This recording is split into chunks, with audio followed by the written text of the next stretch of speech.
तब ये देश एक ऐसे गर्त से निकला है कि आप ये सोच ही नहीं सकते कि आज हम यूपीएससी जिहाद के माध्यम से बात करना चाहते हैं, लेकिन हमारे देश में तो संविधान के तौर पर भी जिहाद चल रहा है, हमारे देश में जुडिशरी में भी जिहाद चल रहा है, हमारे देश में संसद में भी जिहाद चल रहा है, हमारे देश में पुलिस में भी जिहाद चल रहा है। कोई ऐसा हिस्सा नहीं है जहां जिहाद की मानसिकता से इस देश की जो मूलभूत पहचान है उसको कैसे मिटा दिया जाए। एक तो खुले रूप में आक्रांता आए, बाबर आया, औरंगजेब आया, अब्दाली आया, अकबर आया, शाहजहां आया, ये जितने भी थे ये तो खुले रूप में लुटेरे आए थे और ये लूट यहां से लेकर के वहां चले गए। लेकिन मुझे उनसे शिकायत इसलिए नहीं है कि वो जो थे वो उन्होंने किया, लेकिन उनको भारत के इतिहास में कैसे ग्लोरीफाई किया जाए,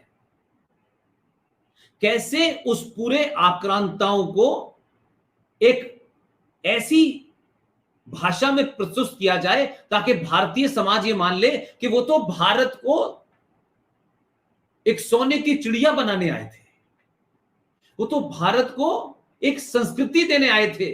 1400 साल पुरानी टेंट की, लुटेरों की, बलात्कारियों की संस्कृति थी उनकी, लेकिन उनको नैरेटिव दिया गया। वो तो यहां प्यार करते थे इसलिए यहां रह गए।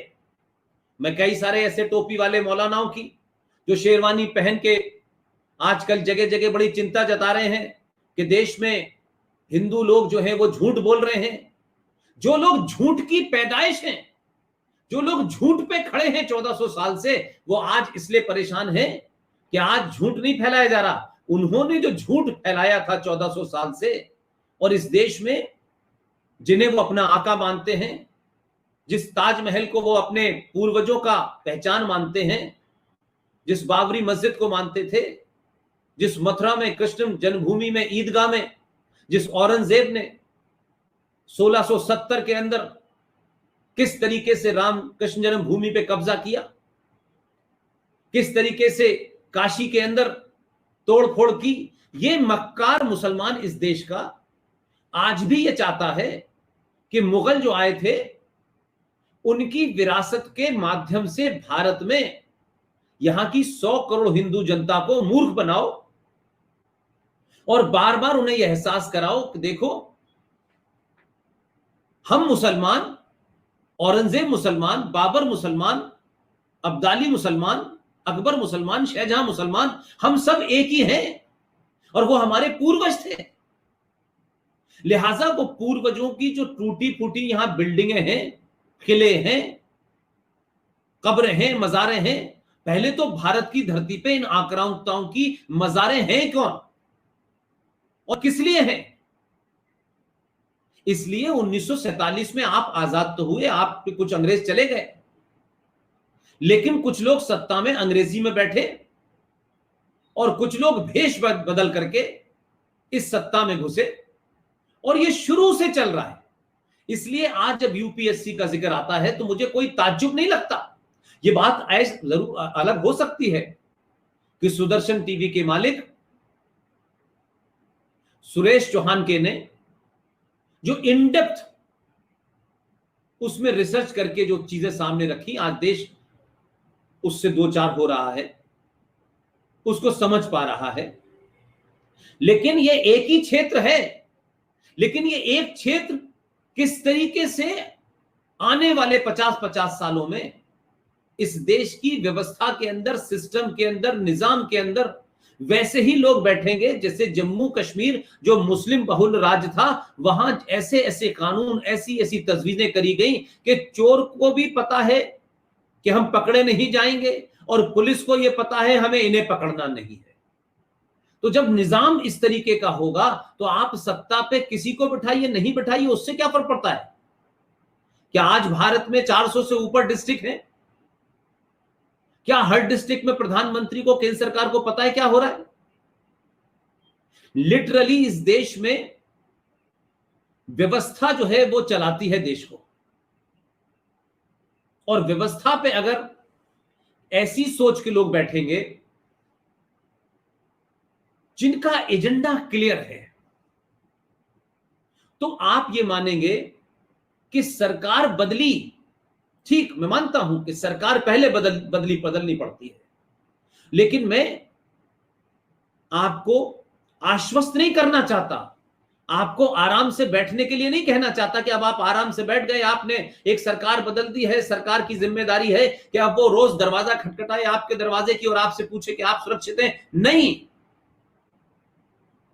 सरकार बदली है इसलिए कि आप थोड़े से बदले,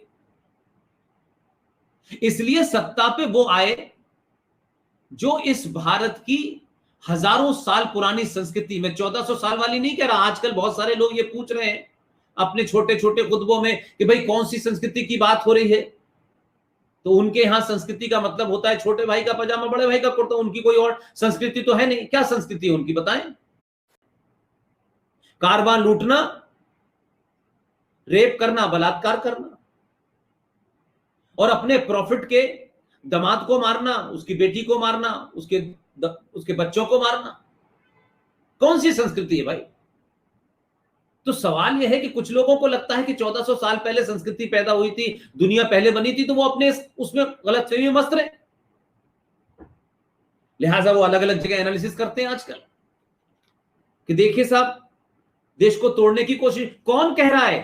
चोर उठाई गिरे दलाल, जिन्होंने इस देश को लूटा, जिन्होंने इस देश की संस्कृति को नष्ट किया, वो कह रहे हैं कि देश को तोड़ने के बाद, जिन्होंने देश तोड़ा, जिन्होंने ये मुल्क मजहब के नाम पे बांटा, वो बड़े दाढ़ी पे हाथ फिरा फिरा करके छोटे छोटे बच्चों के जलसों में जाके बता रहे हैं, कर्नल हरि सिंह, जीडी बख्शी, पुष्पेंद्र कुलश्रेष्ठ क्या कह रहे हैं, देखिए साहब कैसे जहर फैलाया जा रहा है। अरे तुम तो जहर हो, तुम सुबह से लेकर शाम तक 5 वक्त चिल्ला चिल्ला के जहर ही फैलाते हो, और क्या करते हो? यानी कुछ लोग इतना जहर पी चुके हैं कि उन्हें दूसरों की बातों को जहर लगता है, और अपने आप को ये बताते हैं कि हम कितने अमन के परिंदे हैं, पूरी दुनिया में अमन का परिंदा फैल रहा है। तो मैं सिर्फ ये कहना चाहता हूं कि 47 में पहला शिक्षा मंत्री सबसे बड़ा जिहादी था, उससे लेके चले तो प्रोफेसर नूरुल हसन जो अलीगढ़ यूनिवर्सिटी में थे। तो इन बातों को अगर हमने देखा होता, तो जो आज सुदर्शन टीवी की चिंताएं हैं, जिसको लेकर के उन्हें ये सब प्रोग्राम करना पड़ रहा है, तो आप देखते कि आज ये संकट नहीं पैदा होता। लेकिन मैं फिर कहता हूं कि सरकारें आती हैं, सरकारें जाती हैं, सरकारों का अपना रोल होता है। अगर चौकन्ना, चुस्त, अलर्ट नागरिक नहीं होगा तो आपके साथ सरकारें ऐसे करके चली जाएंगी। लिहाजा संविधान में क्या हुआ? संविधान की सभा में बहस के वक्त जब ये बात आई कि इसको सेकुलर करा जाए, तो जो लोग आजकल जय भीम जय मीम का नारा लगाते हैं, ये मक्कार, लेकिन वही लोग जो आजकल हमारे नाम ले लेके चारों तरफ बता रहे हैं कहां पे रामपुर में हमने क्या कहा और मुरादाबाद में हमने क्या कहा, वो मक्कार जो है कितने मतलब सेलेक्टिव ही नहीं, मतलब उनके नीचे से लेके ऊपर खून का जर्रा जर्रा जो उनकी नसों में बह रहा है, वो कितनी बड़ी मक्कारी का शिकार हैं, कितने बड़े जिहादी हैं, और वो ये जानते हैं कि हमें कत्ल करने के बाद ऐसे कहना है कि नहीं, एक इंसान का कत्ल तो सारी इंसानियत का कत्ल है। जिन्होंने पूरी इंसानियत को कत्ल करा, जो आज भी कर रहे हैं पूरे 57 देशों में इस्लाम के नाम पे जो हो रहा है, वो इंसानियत का कत्ल नहीं है।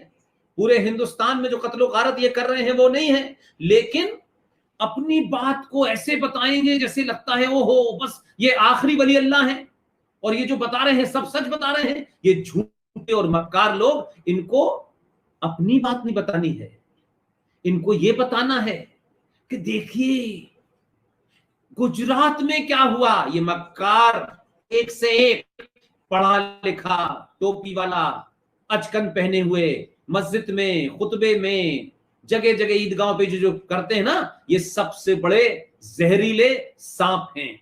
मैं ये शब्द इसलिए इस्तेमाल कर रहा हूं कि जो मैं पिछले 30 साल से देख रहा हूं, इससे इनके लिए कोई बेहतर वर्ड हो नहीं सकता, ये यही है। लेकिन लाशों पे खड़े होकर कहते हैं कि देखिए साहब हमें तो मारा जा रहा है, हम तो कितने मजलूम लोग हैं, मासूम लोग हैं। मजहब के नाम पे देश बांटा, इतने लाखों लोग मर गए, इनको शर्म नहीं आई। तब भी कहते हैं गंगा जमुना तहजीब। तो 47 से ये फ्रॉड शुरू हुआ था, जो 2020 तक लगातार जारी है। तकलीफ यह है कि भारत का सनातनी जब बदला, कि आखिर क्या वजह है, हम पूरा टैक्स देते हैं, हम पूरा इनकम टैक्स देते हैं, हम कोशिश करते हैं कि इस देश में सारी व्यवस्था सुचारू रूप से चले, संविधान जो कहता हो कम से कम वो ही लागू हो जाए। लेकिन आप इन मक्कारों को देखिए, नहीं देखिए साहब ये हिंदुत्व के लोग आएंगे, इस देश में संविधान बदल देंगे, और इन मक्कारों को कुछ लिबरल ने सिखा दिया है कि जैसे ये लोग खड़े हो बोलो देखिए साहब गॉडसे के लोग आ गए। हमें तो ये गॉडसे का बताते हैं, अपने आप को नहीं बताते। ये अबू बकर वाले हैं, ये वो लोग हैं जिन्होंने मोहम्मद साहब के दामाद का कत्ल किया, ये वो लोग हैं जिन्होंने शाम की गलियों के अंदर उस खानदान के लोगों की औरतों को गले से लगे हुए कत्ल करके उनके सिरों को नेजों पे लेकर के शाम की गलियों में टहले, उनकी महिलाओं की बेइज्जती की, उनकी नुमाइश की, उनको बेपर्दा सड़कों पे घुमाया। ये मक्कार ये नहीं बताते कि हमारी हिस्ट्री है, लेकिन हमें बहुत ज्ञान देते हैं, हमें कैसे रहना चाहिए ज्ञान देते हैं। भारत के हिंदू से कहते हैं तुम सेकुलर रहो और हम जिहादी रहेंगे। इसलिए देवबंद नाम की भी एक संस्था है, यह आतंकवादी संस्था है। ये वो लोग हैं जो धीरे धीरे इस देश के अंदर लैंड जिहाद भी कर रहे हैं, मजार जिहाद भी कर रहे हैं, मस्जिद जिहाद भी कर रहे हैं। हजारों मजार बन जाती हैं, पता नहीं उसमें कुत्ता मरा हुआ दबा दिया क्या, किसको दबाया है, कुत्ता है, गधा है, घोड़ा है, मजार बन जाती है। और इस देश की कमजोर और निकम्मी सरकारों की स्थिति ऐसी है क्योंकि 70 सालों में इन जिहादियों को पाला गया है। क्योंकि जो सत्ता में बैठे हुए लोग थे, उन्होंने उन सत्ताओं में शीर्ष में बैठे लोगों को डराया, आप नहीं जानते हैं ऐसा हो जाएगा, पूरे 57 देश आपसे नाराज हो जाएंगे और फिर यहां तेल की प्रॉब्लम, ऐसे डराते थे। ये ब्लैकमेलर है, ये शुरू के ब्लैकमेलर है। ये कारवां लूटने वाली संस्कृति के लोग हैं। पूछो ना पहला कारवां किसने लूटा, मैं बताऊंगा तो बड़ा ऑब्जेक्शन होगा। कारवां गुजर गया, गुबार देखते रहिए। गुबार कहां पैदा होता था? कश्मीर के जंगल में। कारवां कौन लूटता था? पहला कारवां किसने लूटा, नाम बताओ ना। तो मैं ये कह रहा हूं कि जो लोग एक ऐसे मजहब को जिसमें अपने ही प्रॉफिट के खानदान को मारा गया हो, कत्लो गारत की है, उस कम्युनिटी जिसको मारा आपने, उन शियाओं के बारे में दुनिया का सबसे बड़ा जुलूस पाकिस्तान में अभी निकला शियाओं के खिलाफ। उन्हें वो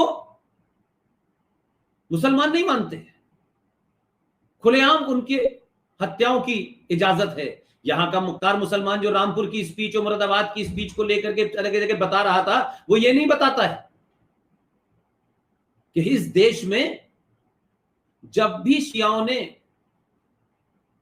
मजलिस की है, मुहर्रम के दरमियान जो ताजिए निकाले हैं, पूरे बिहार और उत्तर प्रदेश के उन इलाकों में चले जाएं, उन ताजियों को निकालने में हिंदू साथ चलते थे, ताजियों के बनवाने में उनकी मदद करते थे। लेकिन उस वक्त से लेके आज भी ताजियों की रास्ते की मुखालिफत के ये इधर से नहीं जाएगा, ये किसी हिंदू ने नहीं कहा, ये सिर्फ सुन्नी जिहादी आईएस के मानने वाले इस देश में मेजॉरिटी मुसलमानों ने कहा। ये नहीं बताएंगे आपको, ये बड़ी बड़ी बातें करेंगे, आपको कुरान का हवाला दे देंगे, सेलेक्टिव दे देंगे, भाग जाएंगे। और जब आप तर्क की बात करेंगे तो मारपीट की बात करेंगे, कमलेश तिवारी को गला रेत के मार देंगे, इस पे मुंह नहीं खुलेगा। कश्मीर की बात करो कि 2,500 हिंदुओं को वहां के मेजोरिटी मुसलमानों ने मारा, तो कहेंगे नहीं देखिए फिर 97,000 मुसलमान भी तो मरे। अरे ये कोई इक्वेशन की जा रही है? ये तो तुम्हारा चरित्र बताया जा रहा है कि तुमने उनकी पूजा पद्धति और उपासना की वजह से मारा था, इसलिए नहीं मारा था कि वो तुमसे लड़ रहे थे। लेकिन एक मक्कार मुसलमान पूरे देश का नहीं बोलता। ये बार बार मैं इसलिए कह रहा हूं कि कुछ लोग आजकल मुहिम चलाए हुए हैं, उनकी मुहिम को चौराहे चौराहे एक्सपोज करने के लिए हम लोग बोल रहे हैं हमारा कोई राजनीतिक दल नहीं है, और अपने आप ही हमको बता देते हैं कि हम आरएसएस के हैं। ना आरएसएस वालों को बेचारों को पता हो, ना हमें पता कि हम वो हमारे हैं या हम उनके, लेकिन इनको पता है क्योंकि ये सूट करता है। ये कह देने से उनको आसान लगता है, क्योंकि आरएसएस के बारे में पिछले 100 साल में इन्होंने जहर बो के लोगों के जहनों में आरएसएस ऐसी है, आरएसएस ने ये किया, विश्व हिंदू परिषद, ये सब बताते हैं। ये अपने बारे में नहीं बताते, इसलिए कि चोर जो होता है वो दूसरे को चिल्ला चिल्ला के चोर बताता है, तो ताकि लोग उसे समझे ना। लेकिन इस देश के 125 करोड़ हिंदुओं को असली चोर कौन है, असली दंगाई कौन है, इस तोड़ का देश का विघटन करने वाला कौन है, आतंकवादी कौन है, उसको अब एकदम साफ नजर आ रहा है। ये जो झूठ मक्कारी और साझा संस्कृति और गंगा जमुना तहजीब का चश्मा था, ये धीरे धीरे उतर गया है। इसलिए अब बौखलाए हुए हैं। इसलिए आज जब सीबीआई की स्पेशल कोर्ट ने जब यह फैसला दिया कि 1992 के बाबर द्वारा एक नाजायज गैर कानूनी मस्जिद को जिस भीड़ ने तोड़ा उसे कोर्ट नहीं पहचानती, लेकिन जिन नेताओं को फंसाने की कोशिश की गई, आज उसी कोर्ट ने उनको बाइज्जत बरी कर दिया। तो हैदराबाद से लेकर के आसाम तक के सारे पजामे आ गए बाहर, और हमें कोर्ट पे ये तो मेजोरिटी का फैसला है और ये तो ब्रूट मेजोरिटी है और मेजोरिटेरियज्म का तरीका है और मुझे उस जग पे छके। दो कौड़ी के लोग जिन्होंने जिंदगी में किताब नहीं उठाई होगी, ये सड़क छाप जिहादी इस देश के सुप्रीम कोर्ट के जजों को कह रहे हैं कि देखिए साहब, उन्होंने तो एक एजेंडे के तहत फैसला दिया है। ये पहले दुनिया में ऐसे जाहिल लोग हैं कि जो सुप्रीम कोर्ट के पास जाएंगे भी, लड़ाई भी लड़ेंगे, और सुप्रीम कोर्ट जब फैसला दे देगी तो कहेंगे कि ये फैसला जो है हमें ये पसंद नहीं है। अरे तुम्हारी नापसंद पसंद का क्या फर्क पड़ता है? अगर तुम्हें ये फैसला पसंद नहीं है तो वहां जाओ ना, टेंट में, वहां जाके फैसला ले लो ना।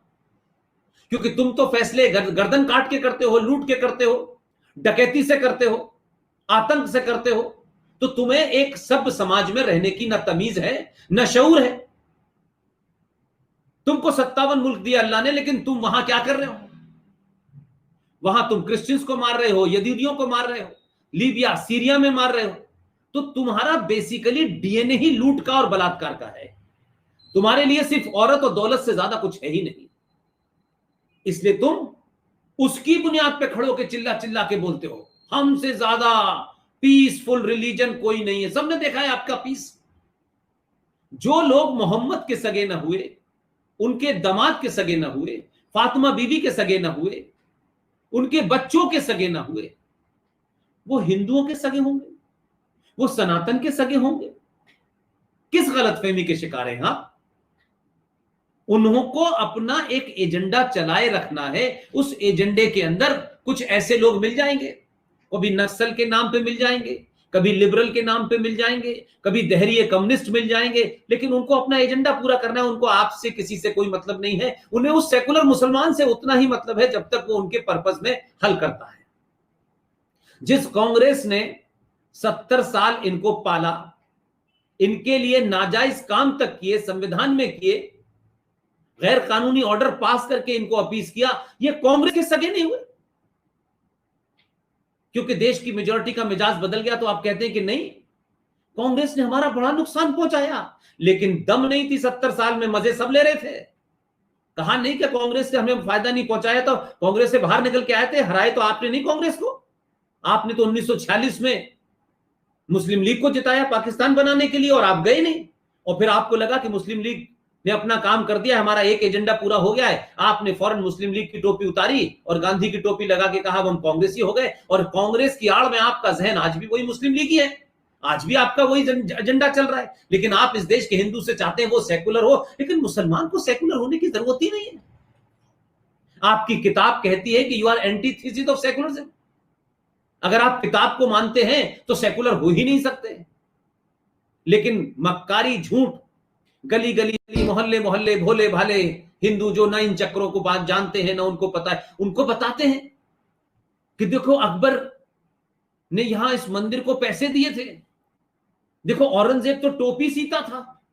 मतलब इनके फ्रॉड का लेवल यह है कि जिन्होंने 1400 साल में पूरी दुनिया की तहजीब को एक सुई बना के न दी हो, पूरी हिस्ट्री खून और गारत से भरी हुई है और आज भी पूरी दुनिया में यही सब कर रहे हैं, लेकिन आज वो बड़े उससे कहते हैं देखिए साहब हमने ये बनाया था, हमने वो बनाया था। एक और है वो उसकी अजीबोगरीब दाढ़ी है, कुछ शरफुद्दीन वरफुद्दीन नाम का उसका नाम है, वो कहता है कि देखिए साहब पुष्पेंद्र साहब कहते हैं कि इन्होंने क्या बनाया था, तो वो गिनाने लगता है मक्का का वो जो मकबरा है उसे गिनाने लगता है, वो टर्की की बातें करता है। अब आपको पता चल गया इन्होंने क्या बनाया था। टर्की के अंदर एक बहुत बड़ा चर्च था, उसको मस्जिद में कन्वर्ट कर दिया। तो जब मैं ये बात कहता था कि ये भारत में आए थे, यहां ना इन्होंने कुछ बनाया, यहां इन्होंने लूटा, मंदिर तोड़े, गुम्मद बनाई और उसके ऊपर अपनी नेम प्लेट लगा दी कि ये हमने बनाया, ये हमारा आर्किटेक्चर है। तो इतने झूठे मक्कारों से, इतने मुनाफिकों से आपके साथ सामंजस्य कैसे बैठ सकता है? और अगर ये सामंजस्य बैठना था, ये तारतम्य बैठना था, ये तालमेल बैठना था, तो सन 1947 में जब आपने एक मुल्क बना करके ले लिया, तो फिर ये गए क्यों नहीं? इन मक्कारों से कहो कि किताब निकालें, अंबेडकर को तो आजकल अपना पिताजी मानने को तैयार हैं। इस्लाम में किसी की जय नहीं हो सकती है, इस्लाम में तो लास्ट इज अल्लाह। लेकिन अपने राजनीतिक एजेंडे और स्वार्थों को साधने के लिए एक मुहिम के तहत क्या किया जा रहा है जो नहीं बताया जा रहा, और वो ये कर रहे हैं आप कि आपने क्या किया कि जय भीम जय मीम। ये जय भीम जय मीम क्या है? अब वो जो हैदराबाद वाला जोकर है वो पार्लियामेंट में खड़े होकर कहता है जय भीम जय मीम, या नहीं अल्लाह के अलावा वो जय भीम को भी अपना पैगंबर मानता है, उसको भी अल्लाह के बराबर का दर्जा देता है। हमारे यहां जय का मतलब यही होता है। हम जय बजरंग बली कहते हैं, इसका मतलब है कि हम बजरंग बली को भगवान के रूप में देखते हैं। भगवान राम को जय श्री राम कहते हैं, हम उनको भगवान की शक्ल में देखते हैं। लेकिन जब जय भीम कहते हो तुम, तो तुम्हारा एजेंडा इस देश के एक ऐसा तबका जिसको मुगलों के दौर में गलत तरीके से बांट करके अपनी सत्ता का दम भर करके उनको बताया कि तुम्हारे ऊपर तो हजारों साल से ब्राह्मण ठाकुर दलित तुम्हारे ऊपर अत्याचार कर रहे हैं। अगर भाई हिंदुओं ने, ब्राह्मणों ने, ठाकुरों ने अत्याचार किया होता तो भाई ब्राह्मण और हिंदू तो पिछले 600-700 साल से सत्ता में है ही नहीं। लेकिन ये मैंने कहा ना कि इनकी जो फैक्ट्री है झूठ की, जो खुतबे से शुरू होती है और फिर जगह जगह बढ़ती है, और वो सब उसमें लग जाते हैं। उसमें पंचर जोड़ने वाला, सब्जी जोड़ने वाला, उसमें प्लम्बर का काम करने वाला, उसमें नाई को काम कर, सब एक ही झूठ को ऐसे चलाते हैं कि आपको लगेगा जैसे मतलब यही सच है। अरे भाई इससे बड़ा क्या झूठ हो सकता है कि जो लोगों ने अपने प्रॉफिट को, खानदानियों को मारा हो और उसके बाद वो लोग इस देश में चिल्ला चिल्ला के कहते हैं Islam is religion of peace, और हम तो सदियों से भाई भाई थे। लेकिन बाहर के मुसलमान समझ में आता है यहां की दिक्कत यह है, इनके साथ एक एक्स्ट्रा है कि ये एक्स्ट्रा मक्कार है हिंदुस्तान के। और मैं इसलिए एक स्वीपिंग स्टेटमेंट देता हूं कि अब आप कहेंगे कि हमारे यहां एपीजे अब्दुल कलाम भी तो हैं, तो एपीजे अब्दुल कलाम से 25 करोड़ मुसलमानों की गारंटी ले लीजिए। फिर अगर एपीजे अब्दुल कलाम इनके आइडियल होते तो उनके जनाजे में 50 तो मुसलमान जाते, लेकिन याकूब मेनन के जनाजे में तो 5 लाख मुसलमान गया। अफजल गुरु के जनाजे में तो लाखों लोग गए, तो तय कैसे होगा? लेकिन जब सेकुलरिज्म की दुकान चलानी हो तो एपीजे अब्दुल कलाम की बातें करो। और एक कहानी हम सुनते हैं कि फौज के अंदर एक टैंक किसी हामिद ने तोड़ा था, वो भी मान लेते हैं हम। लेकिन अपनी तो सुई की नोक के बराबर के ड्रामे को पूरी दुनिया बताते हमने किया, और यहां पूरी की पूरी सभ्यता लुट गई, लेकिन उसके बावजूद भी कहते नहीं यह तो कुछ नहीं हुआ। मोदी की सत्ता हो, उससे पहले हो, आपने एक एजेंडा चला रखा है। साइलेंटली काम करो और अपने बारे में चिल्ला चिल्ला के बताओ, पूरी दुनिया को बताओ, अमेरिका में जाओ, ईरान में जाओ, वहां जाओ, यहां जाओ। वो मक्कार जो है वो क्या करता है? वो भी तो यही काम कर रहा है। उससे तो नहीं पूछा इन्होंने कि भाई जफरुल इस्लाम तुमने चिट्ठी क्यों लिखी थी? तुम सरकार के पद पे, संविधान के पद पे लेकर के, लेकिन उनके यहां इसका कोई मतलब नहीं है। वो हामिद अंसारी जैसा मुनाफिक मक्कार, जिसके रिश्तेदारों की आजकल उत्तर प्रदेश में मुख्तार अंसारी और इन सब की जमीनों को कब्जा किया जाए, बोला नहीं कभी उपराष्ट्रपति रहते हुए। बड़ा ईमानदार था ना ये। इसकी ईमानदारी का सबूत सबने ईरान में देखा, इस मक्कार और मुनाफिक ने कैसे भारत की एक स्पाई एजेंसी जो एक्सटर्नल है उसके लोगों को मरवाया। लेकिन ये नहीं होगा कि एक दाढ़ी बढ़ा ली और टोपी लगा ली और शेरवानी पहन ली तो लोग ये समझेंगे कि आपसे ज्यादा आपका नाम तमीजुद्दीन साहब हो गया। बल्कि जो जो ये रखता है वही ज्यादा खतरनाक होता है। इसलिए इनको लगता है कि हम रूप ढंग में दगने में ऐसे चले कि हमें पता ही ना चले। और जफरुल इस्लाम इस्लामिक देशों को चिट्ठी लिख के भारत के अंदर कहता है कि यहां इस्लाम विरोधी ताकतें बहुत मजबूत हो रही हैं, आप जरा सा इनको सबक सिखाइए। तो यही काम तो वलीउल्लाह कर रहा था, जिसने अहमद शाह अब्दाली को चिट्ठी लिख के बुलाया था भारत के अंदर कि यहां इस्लाम खतरे में, तुम आ जाओ। तो बदला क्या? फिर कौन सी तहजीब की बात आप कर रहे हैं?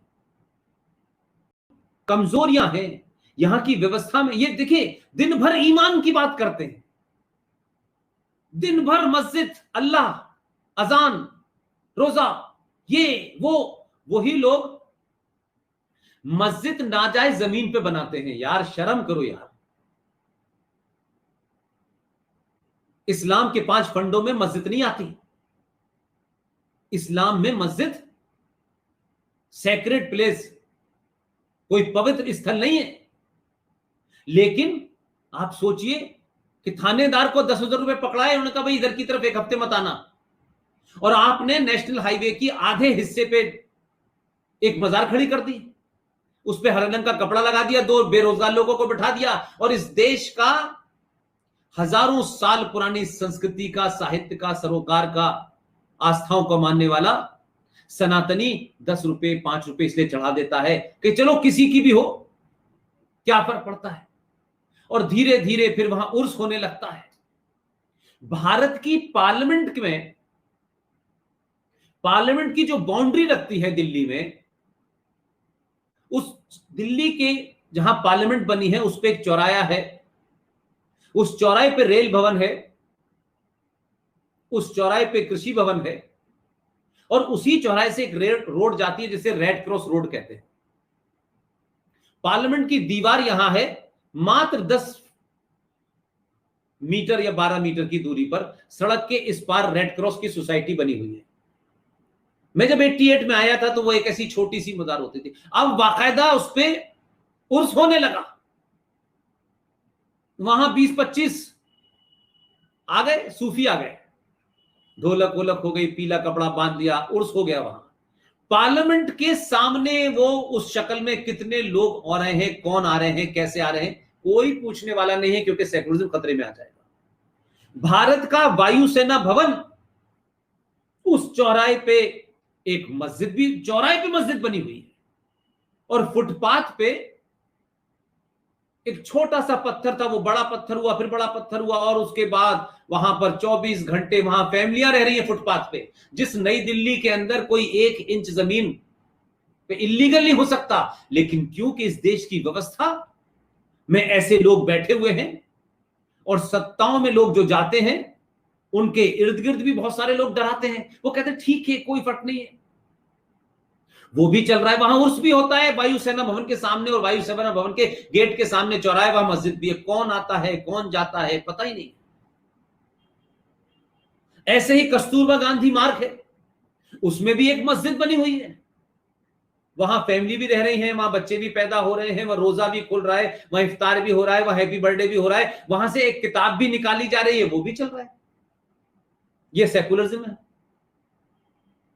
भारत का चुनाव आयोग के गेट के ऊपर एक छोटी सी मजार थी, अब उसको चारों तरफ से घेर लिया गया और सड़क तक आ गए हैं, और उस पर कुछ लोग आ गए हैं नीले पीले कपड़े बांध करके, वाह वाह वाह, मौला की बात करते हैं। वो ड्रामा, कुछ दिन के बाद आपको उस पर कुछ और मिल जाएगा।